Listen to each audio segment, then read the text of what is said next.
अभी आप सुन रहे हैं मां शारदा म्यूजिक की शानदार प्रस्तुति।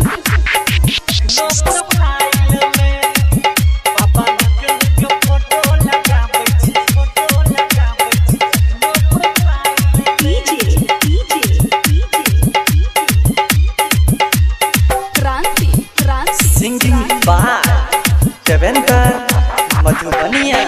अब बाबा निक निक निक बाबा निक निक निक बाबा निक निक फोटो लगाबै छी अखनो प्रोफाइल में। बाबा निक निक फोटो लगाबै छी अखनो प्रोफाइल में। आ बेटा के जींस पहिर लिया, बेटा के जींस पहिर लिया, के सिटाई करेलो बुढ़ारी में। बाबा निक निक निक बाबा निक निक निक बाबा निक निक फोटो लगाबै छी एखनो प्रोफाइल में। बाबा निक निक फोटो लगाबै छी एखनो प्रोफाइल में। आ बेटा के जींस पहिर लिया, बेटा के जींस पहिर लिया, आ के सिटाई करेलो बुढ़ारी में। बाबा निक निक निक बाबा निक निक निक बाबा निक निक फोटो लगाबै छी एखनो प्रोफाइल में। बाबा निक निक फोटो लगाबै छी एखनो प्रोफाइल में। आयो बाबा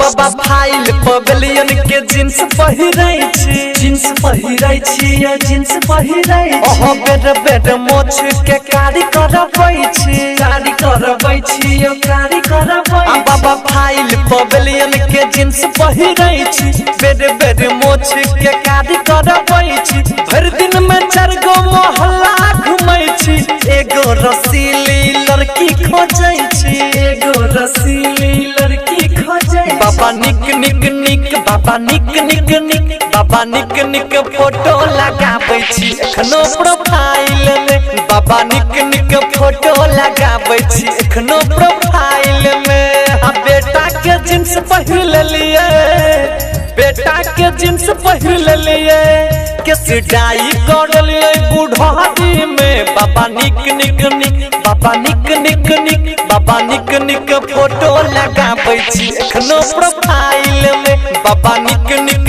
फोटो लगाबै छी एखनो प्रोफाइल में।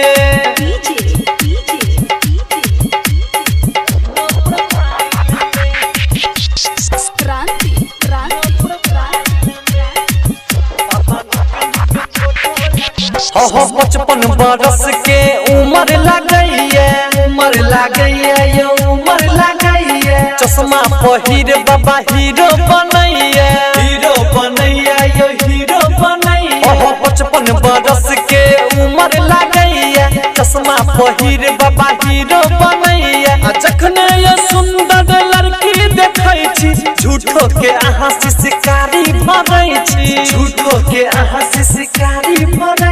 बाबा निक निक निक बाबा निक निक निक बाबा निक निक फोटो लगाबै छी एखनो प्रोफाइल में। बाबा निक निक फोटो लगाबै छी एखनो प्रोफाइल में। आ बेटा के जींस पहिर लिया, बेटा के जींस पहिर लिया, के सिटाई कर लिया बुढ़ारी में। बाबा निक निक निक बाबा निक निक निक बाबा निक निक फोटो लगाबै छी एखनो प्रोफाइल में। बाबा निक निक फोटो लगाबै छी एखनो प्रोफाइल में। आयो बाबा किछ बात छै की गुड बुड ले। प्रेजेंटेड बाय मां शारदा म्यूजिक।